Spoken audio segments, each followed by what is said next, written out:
요즘 여자들이 용서할 수 없는 남자가 있다고 합니다. 도대체 어떤 남자를 여자들이 용서할 수 없는가? 눈이 단추구멍만 해서 쌍꺼풀 수술을 한 남자는 용서할 수 있어도 야한 여자 보면 눈이 당구공만큼 커지는 남자는 용서할 수 없답니다.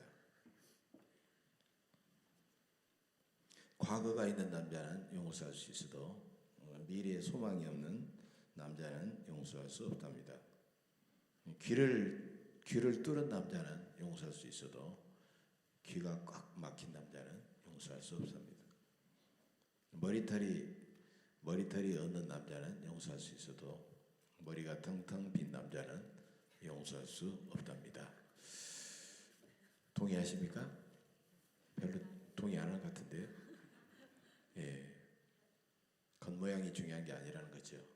속이 그 사람의 내면이 어떤 사람인가 중요한 거다.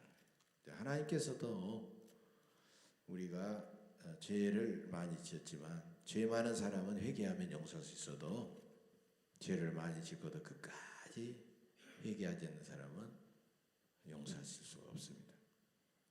또 하나님은 실수하고 실패하고 넘어졌어도 주님 앞에 나와서 막 열심히 부르짖어 기도한 사람은 하나님이 긍휼히 여기셔서 풍성한 복을 주시지만 실패하고 실수했어도 하나님 앞에 기도할 줄 모르는 사람은 하나님이 복을 주시지 않습니다. 하나님은 오늘 예레미야를 선지자를 통해서 33장에 남아는 1장부터 계속해서 유다민족 이스라엘이 범죄하고 회개하지 않은 그런 모습을 보여주게 되자 강력한 바벨론 제국을 통해서 이스라엘을 심판해버리겠다라고 말씀하셨어요. 그들은 그 말을 듣지는 않습니다. 예레미야는 눈물로 그들을 찾아다니면서 계속 복음을 전하는 거예요. 얼마나 예레미야가 답답하고 두렵고 불안했으면 가는 곳마다 예레미야는 눈물을 흘리면서 했기 때문에 예레미야를 눈물의 선자로 하잖아요. 그들은 끝까지 듣지 않는 거예요. 불순종하고. 마치 오히려 유다의 마지막 왕 시드기야 왕은 민심을 어지럽힌다. 나라가 잘 돼야 된다고 말해야지 나라가 망한다라고 말하면 너는 매국노다 하면서 예레미야를 감옥에다가 가둬버린 거예요. 그때 하나님께서 예레미야에게 나타나셔서 주신 말씀이 바로 오늘 말씀입니다. 2절이죠. 이 일을 행하시는 여호와 그것을 만들며 성취하시는 여호와 그의 이름을 여호와라 하는 이가 말씀하시도다. 너는 내게 부르짖으라. 내가 내게 응답하겠고 네가 알지 못하는 크고 은밀한 일을 너에게 보여줄 것이다. 하나님은 어떤 분이냐? 하나님은 여호와 하나님. 여호와는 언약을 지키시는 하나님이에요. 그래서 하나님은 끊임없이 택한 백성들을 통해서 이 일을 성취하시고 이 일을 만들며 일을 행하시고 일을 만들어서 성취하시는 그 하나님이시다라는 거예요. 그 하나님이 예레미야에게 그 말씀하셨어요. 한동안 베스트셀러였던 야베스의 기도, 한국 교회에 아주 열풍이 불었죠. 기독교 서점에도 가면 야베스의 기도 막 찾았어요. 야베스 기도면 천국 이 존이라는 사람이 나오는데 이 사람이 천국에 가서 천국을 경험한 이야기가 나오고 있어요. 황금길을 막 걸으면서 황금으로 된 집을 보고 막 의리의리해가지고 막 그러니까 이 존을 베드로 사도가 막 안내하는 거예요. 이렇게 한 군데를 가니까요 창문이 굳게 문이 닫혀져 있고 아예 밖에서 볼 수 없도록 창문까지 나지 않는 그런 창고 같은 것이 있는 거예요. 천국에. 그래서 베드로 사도님 저기 어디입니까? 여기 어디입니까? 이렇게 베드로 사도가 여기는 보지 않는 게 좋습니다. 그럼 사람이 안 보면 좋습니다. 그러면 아 그래요? 하고 지나갑니까? 더 보고 싶지. 제발 좀 보여주세요. 막 요청해요. 그래서 베드로 사도는 하수지 보여달라니까 문을 딱 열었어요. 그 안에는 하나님이 우리의 사정을 아시고 우리가 기도만 하면 딱 주시려고 준비해 놓은 엄청난 기도 응답의 보따리들이 그 안에 가득가득 쌓여 있는 거예요. 선반에도 있고 밑에도 있고 여기도 있고 막 가득가득 쌓여 있는 거예요. 그러니까 하나님 앞에 기도만 하면 천사를 통해서 이렇게 배송을 해줘요. 요즘 택배 배송하듯이 배송을 해줘. 배달을 해줘야 돼. 근데 기도하지 않으니까 기도하지 않는구나 하고 그냥 거기다가 쌓아놓는 거예요. 하나님이. 그런 창고들하는 거예요. 그러니까 이 기도 응답의 보따리들은 뭐냐? 여러분 3절에 나와 있잖아요. 네가 내게 부르짖어라. 그러면 네가 알지 못하는 크고 은밀하니, 이게 바로 기도 응답의 보따리들이라는 거예요. 네가 도대체 보지도 못하고 알지 못하는 기도 그 크고 응답 놀라운 일을 너에게 내가 드디어 짜장 하고 보여줄 것이다. 예레미야 선지자는 무엇을 부르짖어 기도했을까요? 가장 먼저 도무지 회개할 줄 모르는 유다 백성들의 죄악을 가슴 아파하면서 내 죄인 양 하나님 앞에 막 울면서 기도했을 것이다. 여러분, 애통하며 부르짖는 자 주님이 이루하시고 그 기도에 응답해 주신다는 거예요. 곧 있으면 멸망해 갈 자기 민족의 멸망을 생각하면서 온 백성들이 회개하며 회복하며 하나님의 영광스러운 백성이 되도록 그는 기도했다라는 거예요.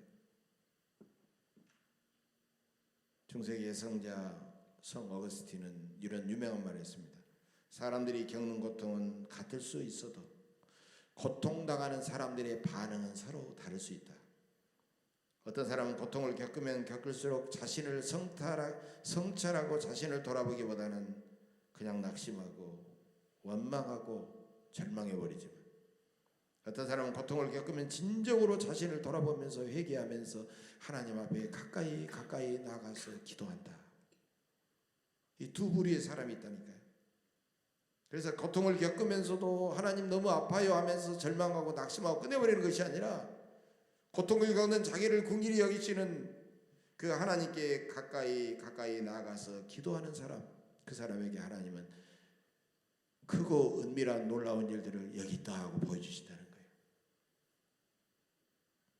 예레미야는 이스라엘 백성들에게 하나님의 준엄한 심판을 선포했어요. 자기 민족이 이 민족에게 멸망을 받아 민족이 사라지고 민족이 어려운데 좋아할 사람이 누가 있어요? 그러니까 하나님이 전하라고 하니까 어쩔 수 없이 전하긴 하는데 막 너무너무 억울하고 너무너무 가슴 아프고 울면서 전하는 거예요. 엉엉 울면서 복음을 전하는 거예요. 그리고 마침내 감옥에까지 갇혔잖아요. 아무것도 할 수 없는 상황입니다. 예언자가 사람들 다니면서 복음 전하고 설교해야 되는데 아무것도 할 수 없잖아요. 감옥에서. 절망적인 상황이에요. 그런데 그때 하나님께서 예레미야에게 나타나셔서 너는 내게 부르짖으라고 말씀하고 계신다는 거예요. 여러분, 인생의 위기와 나라의 위기와 인생의 모든 공고한 그런 어려운 형편을 이겨내는 방법은 어디에 있든지 어떤 상황에 있든지 회개하며 부르짖어 기도하는 것이라. 회개하고 부르짖어 기도하면, 먼저 회개하고 부르짖어 기도하는 그 사람을 변화시키고 그 사람과 관련된 주변 사람들을 변화시키고 그가 처한 삶의 여건과 상황을 변화시키고 그 다음에 그로 인하여 모든 만사가 다 변화가 될 줄로 믿습니다. 여러분, 기도보다 더 중요하고 기도보다 더 앞서는 일은 절대 없다는 겁니다. 여러분도 예레미야처럼 억울하십니까? 이제는 내가 기도하다가 하나님이 응답해 주실 것 같았는데 너무너무 오래됐어요. 그래서 기다리지 못하고 지금 낙심되고 지치셨습니까?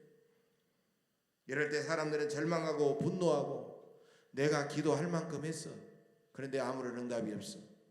사람들은 그때부터 기도를 딱 끝내버리는 거예요. 자기가 결론 내리고 기도를 멈춰버리는 거예요. 그런데 하나님께서는 이제는 진짜 아무것도 할 수 없는 감옥에 들어간 절망적인 상황에서 너는 내게 부르짖으라고 그렇게 말씀하고 있다는 거예요. 여러분, 생각을 바꾸면 예레미야가 들어간 저 감옥이야말로 진짜 기도하기 좋은 골방이잖아요. 감옥에서는 누가 찾아온 사람도 없어. 내가 찾아갈 것도 없어. 그래서 내가 밥만 먹고 앉아있으면 내가 할 수 있는 것은 뭐예요? 기도뿐이에요. 최고의 기도의 골방이 감옥인 줄로 믿습니다. 여러분, 요셉이 애굽에 달려가서 억울한 누명을 쓰고 감옥에까지 내려가서 지하 감옥에까지 내려가서 요셉이 할 수 있는 일은 뭐가 있어요? 아무것도 할 수 없는 거예요. 그런데도 그는 기도하면서 하나님의 때를 기다리고 순종하고 그곳에서도 최선을 다했을 때 하나님의 놀라운 은혜가 임한 줄로 믿습니다. 그러므로 우리는 어디서나 어떤 상황에 처해서도 우리는 하나님 앞에 기도해야 됩니다. 기도를 멈춰야 되거나 기도가 면제되거나 기도할 필요가 없는 곳은 없다라는 겁니다. 하나님은 우리를 너무너무 사랑하시기 때문에 그 기도의 응답을 준비하시고 그 예민하게 기도하는 우리들의 기도에 예민해져서 뭘 기도하지 뭘 아파하지 하면서 그 기도를 기다리고 계신다는 거예요. 하나님은 우리를 사랑하시기 때문에 우리의 사랑, 우리의 부르짖음에 예민하고 우리의 기도에 예민하신다는 거예요. 민감하게 반응하신다는 거예요. 어떤 소방관은 이런 고백을 한 적이 있어요. 소방관, 나는 내 옆에서 들리는 잠에서 깨어서 앙앙하고 우는 내 아기 울음소리에는 너무 내가 피곤해서 깨어나지 못하고 잠을 꿀꿀 자지만 저 멀리에서 들려오는 작은 사이렌 소리로도 나는 번쩍 일어난다. 반면에 내 아내는 내 바로 옆에서 들려오는 소방차의 그 큰 사이렌 소리에도 콜콜 잠을 자지만 내 앞에서 응 하고 우는 아기의 작은 울음소리에도 벌떡 일어난다. 여러분 어떻게 이렇게 차이가 있어요? 이건 관심의 차이요, 사랑의 차이요, 사명의 차이라는 거예요. 어떤 사람은 해상구조대원이 그런 말을 했어요. 해상구조대원이 탁 이렇게 보다가 어디서 사람들이 막 엎어하고 물에 빠져 죽어가면 금방 가가지고 그 사람 건져내는 거예요. 사람들이 막 웃고 떠들고 제잘거리는데 저기서 막 사람들이 막 사람 살려하고 그 소리하고 당신은 어떻게 구분하냐고. 예, 내 귀는 거기에 예민해 있다는 거예요. 사람들이 웃고 떠들고 제잘거리는 소리하고 물에 빠져서 엎어거리고 살려달라는 소리는 금방 나는 구별할 수 있어요. 어떻게 가르칠 수가 있겠느냐는 거예요. 여러분 뭐예요? 관심이요, 사랑이요, 사명의 차이라는 거예요. 여러분 하나님도 우리의 진정한 기도에 예민하게 그 회개에 예민하게 들으시고 우리의 아픔에 예민하시고 우리의 부르짖는 기도에 예민하게 들으시고 계신다는 겁니다.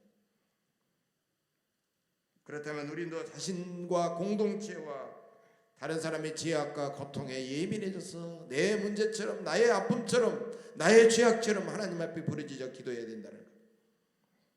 그래서 이 시간 우리는 이렇게 하나님 앞에 부르짖어 기도해야 됩니다. 하나님, 우리의 현실이 이렇게 힘들고 어렵게 된 것은 저의 죄악 때문입니다. 하나님, 저를 긍휼히 여겨 주옵소서. 하나님, 저에게 성령을 거두어가지 마옵소서. 하나님, 우리 가정을 살려주옵소서. 하나님, 우리 자녀들을 살려주옵소서. 하나님, 저는 너무너무 외롭습니다. 하나님이 저로부터 고개를 돌리시면 누가 저는 어디로 가오리까? 이 세상에서 저를 도와주는 사람은 하나도 없습니다. 하나님, 우리 교회를 부흥하게 하옵소서. 하나님, 세상 사람들에게 손가락질 받고 외면당하고 조롱받고 있는 한국 교회의 촛대를 옮기지 마옵소서. 하나님, 아직도 지구상의 유일한 분단 국가인 우리 민족을 하나님 버리지 마옵소서. 우리 민족을 회복시켜 주옵소서. 우리는 이렇게 하나님 앞에 기도해야 됩니다. 근데 오늘 너는 내게 부르짖으라 이 말씀을 예레미야에게 처음 주신 것이 아니에요. 예레미야 29장 12절 이하에 보면 이 예레미야에게 먼저 약속하고 있어요. 그래서 이 말씀은 매년 연말에 기독교인들이 가장 많이 위로받고 가장 많이 애독하는 그리고 암송하는 말씀 한동안 1위에 오른 적이 있어요. 예레미야 29장 12절 이하 이 내용입니다. 이것이 예레미야에게 하나님 주신 약속의 말씀이에요. 너희가 내게 부르짖으며 내게 와서 기도하면 내가 너희들의 기도를 들을 것이요 너희가 온 마음으로 나를 구하면 나를 찾을 것이요 나를 만나리라. 이것은 여호와의 말씀이니라. 여러분, 인생의 어두운 터널을 지날 때 삶의 모든 희망이 끊어졌다고 생각할 때 세상 모든 사람들이 다 아이고 죽겠네 라고 소리칠 때 그럼에도 불구하고 나는 끝까지 하나님 앞에 부르짖으며 하나님의 손을 붙잡고 있나이다. 하나님, 내가 지금까지 사용하던 내 모든 방법을 이제는 포기합니다. 모든 것이 하나님의 손 안에 다 있습니다. 나는 그 손 붙들고 나는 함께 가겠습니다. 우리는 이렇게 고백하며 부르짖어야 됩니다. 여러분, 미국의 위대한 경건하고 아름다운 기독교인의 표상으로 불렸던 백화점왕이었던 존 와나메이커도 이런 말을 한 적이 있어요. 기도는 누구도 나를 도와주지 않을 때 나는 하나님을 불러 하나님의 손을 붙들고 하나님과 원팀이 되어 하나님과 한 팀이 되어 진정으로 하나님 앞에 나에게 주어진 모든 어려운 문제를 해결하는 것이 기도다라고 그렇게 말하고 있어요. 가정의 문제로 너무 어려우십니까? 자녀들의 문제 때문에 너무 고통스러우십니까? 지금이야말로 진정으로 하나님 앞에 나아가 회개하며 부르짖어 하나님의 손을 붙들고 하나님과 한 팀이 되어 그 모든 문제를 우리가 해결할 그런 때입니다. 여러분, 그렇기 때문에 가장 심각한 문제는 뭐예요? 가장 심각한 문제는 우리의 삶의 문제가 아니라는 거예요. 우리의 고통이 아니라는 거예요. 그런 문제가 많이 겹겹이 쌓여 있음에도 불구하고 아무렇지도 않게 영적인 전혀 감각이 없이 전혀 기도하지 않는다는 거예요. 전혀 기도를 예면해 버린다는 거예요. 여러분, 아직도 세상 경험을 의지하겠습니까? 내가 가진 그런 별것 아닌 지식을 의지하겠습니까? 내가 세상에서 누구와 맺은 그런 어떤 쥐꼬리만한 그런 연줄을 내가 의지하겠습니까? 여러분, 내가 그것 붙들고 있는 동안에는 하나님의 손 붙들 수가 없는 거예요. 내가 그것을 놔버려야만이 나는 그때부터 하나님의 손을 붙들고 나는 하나님과 원팀이 되어 그 문제를 해결할 수 있다는 거예요.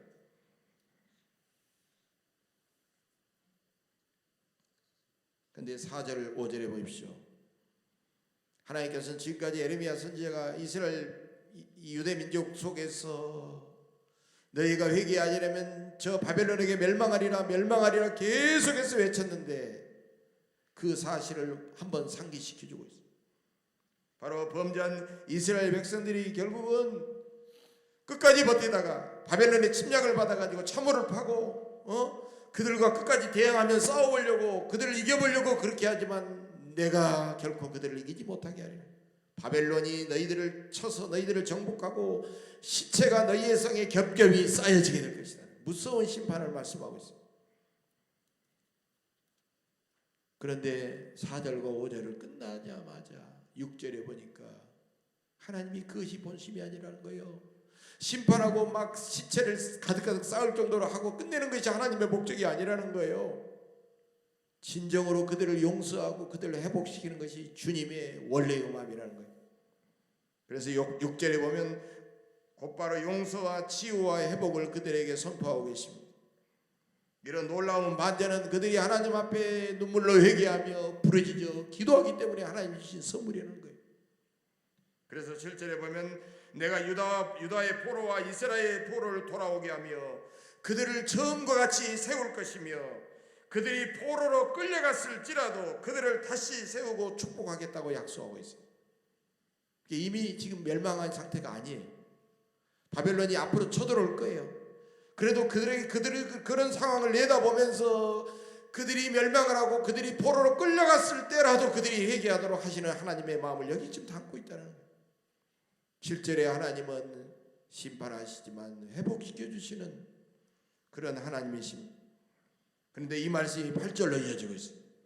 내가 그들을 내게 범한 그 모든 죄악에서 정하게 하며 그들이 내게 범하며 세운 모든 죄악을 사할 것이라.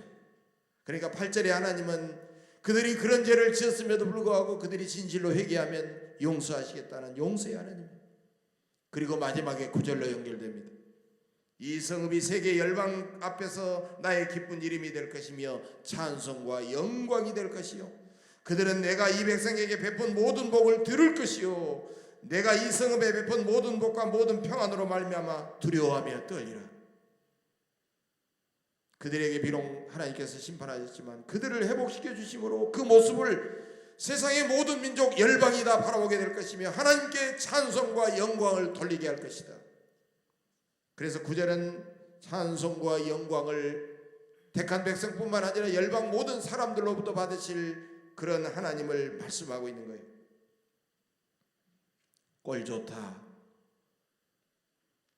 하나님의 백성이 이제는 망하게 되었구나. 자기들만 살아계신 하나님을 섬긴다고 하면서 소롱하던 그들이 이스라엘 백성들이 다시 번듯하게 회복되는 모습을 보면서 그래, 우리가 조롱했지만 하나님은 살아계시구나. 하나님은 저들을 끝까지 버리지 않으시는구나. 그렇게 하나님께 찬송하며 영광을 돌리게 될 것이라는 겁니다. 이 모든 용서와 회복과 풍성함과 영광은 그들이 진정으로 하나님 앞에 자신들의 죄악을 회개하며 부르짖어 간절하게 기도할 때 마침내 이루어지게 될 줄로 믿습니다. 그것이 그들이 아직 보지 못하는 크고 은밀한 놀라운 일인 것입니다.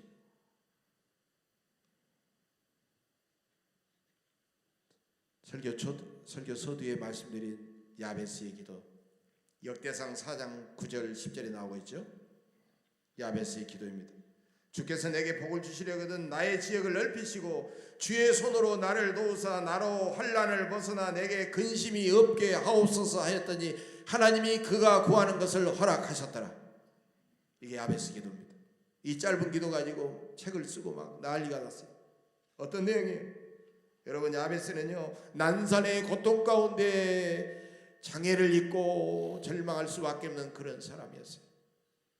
제가 아는 어떤 권사님도 아이를 너무 난산하다, 아이를 너무 어렵게 낳다가 아이가 빨리 나와야 되는데 못 빠져나와가지고 뇌 산소 공급이 안 돼가지고 지체 부자유가 돼가지고 너무너무 어려운 고통을 당했어요.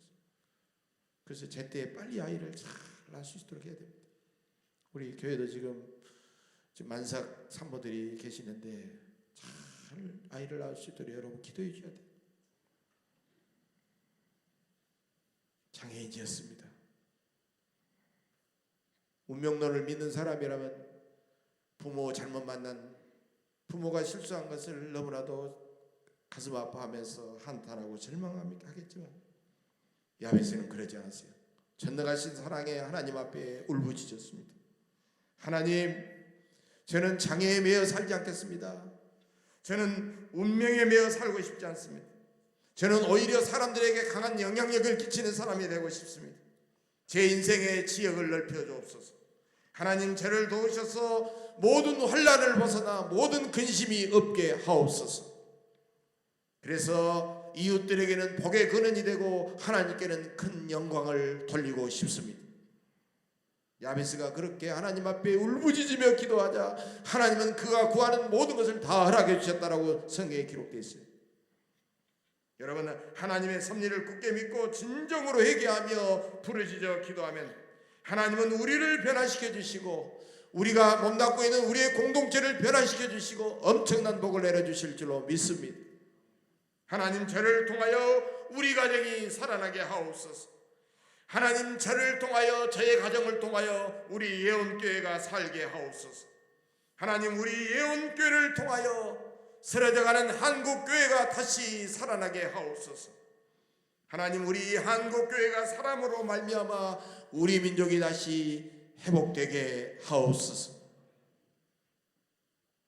주여, 저를 도와주옵소서. 저는 결코 운명에 매이지 않겠습니다. 환경에 짓눌려 살지 않겠습니다. 저를 도와주옵소서. 저의 진실한 회개를 들으시고 저의 부르짖음을 들으시옵소서. 여러분, 이렇게 기도하시기를 간절히 바랍니다. 그렇다면 여러분, 하나님은 영이시니 하나님은 무소부지하시고 하나님은 우리의 속심령을 꿰뚫어 보시고 우리의 모든 것을 다 아시는데 왜 하나님은 구태여 기도라고 하셨을까? 왜 하나님은 조용히 기도해도 아실 텐데 왜 부르짖어 기도하라고 하셨을까? 왜 그렇게 하셨지? 많은 사람들이 그렇게 생각할 수 있어요. 그런데 시편 130편 1절 2절에는 이런 내용이 나옵니다. 여호와여, 내가 깊은 곳에서 주께 부르짖었나이다. 주여, 내 소리를 들으시며 나의 부르짖는 소리에 귀를 기울이소서. 여러분, 부르짖는 기도는 어떤 기도냐? 내 영혼의 가장 깊은 곳에서 마치 깊은 샘물에서 물을 길어 올리듯 내 영혼의 가장 깊은 곳에서 내 마음과 진실함으로 하나님 앞에 올려드리는 기도가 부르짖는 기도라는 거예요. 그래서 부르짖는 기도는 간절한 기도입니다. 여러분, 간절하고 뜨겁게 기도하다 보면 저절로 부르짖게 돼 있는 거예요. 내가 일부러 부르짖어야지 부르짖는 게 아니에요. 부르짖는 기도는 하나님의 도움을 절박하게 간청하는 기도예요. 절박하다 보면 눈물이 나옵니다. 절박하다 보면 목소리가 너무 커집니다. 절박하다 보면 1시간 2시간으로 되지를 않아요. 계속 기도하게 됩니다. 하나님은 부르짖는 사람에게 더욱 민감해지십니다. 하나님은 부르짖는 사람을 매우 긍휼히 여기십니다. 부르짖는 기도는 부르짖어 하나님의 귀에 들리고 사람들의 귀에 들리기 때문에 그것은 내가 해야지 책임적인 기도예요. 이웃에게, 하나님과 이웃에게 책임을 지는 기도입니다. 부르짖는 기도는 막연한 기도가 아니라 구체적인 기도입니다. 부르짖는 기도는 하나님께만 내 모든 인생의 존재를 하나님 앞에 내어드리는 그런 기도입니다. 부르짖는 기도는 하나님께 자신을 철저하게 낮추는 기도요, 하나님을 높여드리는 기도입니다.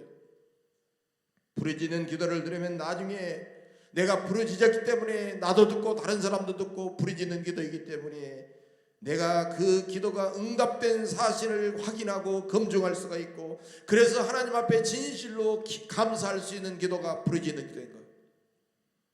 부르짖는 기도는 무엇보다도 하나님의 약속을 철저하게 믿는 기도입니다. 에스겔 36장 37절 읽다가 저는 깜짝 놀랐어요. 하나님께서 이렇게 해서 우리로 하여금 기도하게 하시는구나. 에스겔 선지자는 이스라엘 백성들이 정결해져 가지고 받은 풍성한 복을 약속하면서 하나님께서 주신 말씀대로 이렇게 말하고 있어요. 그래도 이스라엘 족속이 이같이 자기들에게 이루어 주시기를 내게 간구하여야 할지니라. 무슨 말이에요? 하나님이 약속하시지만 너희들이 그래도 이스라엘 족속이 자기들에게 이루어 주시기를 내게 간구하여야 할지니라. 표준 세번역 성경으로 보니까 이렇게 돼 있어요. 이제 나는 다시 한번 이스라엘 족속을 시켜서 나에게 도움을 간청하게 하겠다. 하나님께서 이스라엘 백성들을 막 시켜가지고, 그래 내가 너희가 죽겠지만 너희가 기도해야 돼. 기도해야 내가 줘. 그래서 너희가 기도하도록 내가 너희에게 다시 간청하겠다는 거예요. 이상하지? 하나님은 기도하면 우리 사정을 하시고 기도 안 해도 주면 되지 왜 기도하도록 할까? 이런 여러 가지 부르짖는 기도 때문에 그러는 거예요. 다 알고 계시지만 그래도 이스라엘 백성들이 기도해야만 내가 주겠다는 거예요. 사랑하는 교회 여러분, 우리 앞에 여전히 많은 문제들이 쌓여 있습니다. 이 문제들은 우리의 간절한 기도로 해결될 줄로 믿습니다. 지금도 천국의 기도 창고에는 많은 기도 응답의 보따리들이 우리의 기도를 기다리고 있습니다. 힘들고 어려운 상황과 환경의 지배를 단호하게 거부하고 살아계신 하나님 앞에 나아가 부르짖어 기도하십시다. 하나님의 마음에 더 민감하십시다. 간절하고 진실하게 기도하십시다. 여러분 모두 늘 부르짖어 기도하여 마침내 하나님이 배달해 주시는 크고 은밀한 일을 보게 되고 더 복되고 아름답게 살아가시기를 주의 이름으로 간절히 축복합니다. 기도하겠습니다. 우리의 간절한 부르짖는 기도를 들으시는 아버지 하나님, 우리의 불신앙과 불순종과 나태함을 용서하옵소서. 하나님께서 예비하신 기도 응답의 크고 놀라운 일들을 우리 눈으로 보게 하옵소서. 오늘부터 기도의 골방을 찾아가게 하옵소서. 하나님의 면전 앞에서 간절하게 부르짖어 기도하게 하옵소서. 성령님, 우리의 기도를 더욱더 힘있게 하옵소서. 성령님, 더 참고 간절하게 뜨겁게 기도하게 하옵소서. 오직 기도로서 승리하게 하옵소서. 우리 애원교회가 진정으로 진실한 기도의 사람들로 가득 차게 하소서. 하나님의 놀라운 기적들을 경험하게 하시고 수많은 영혼들을 구원하는 복된 교회가 되게 하여 주옵소서. 예수님의 이름으로 감사하며 기도하옵나이다. 아멘.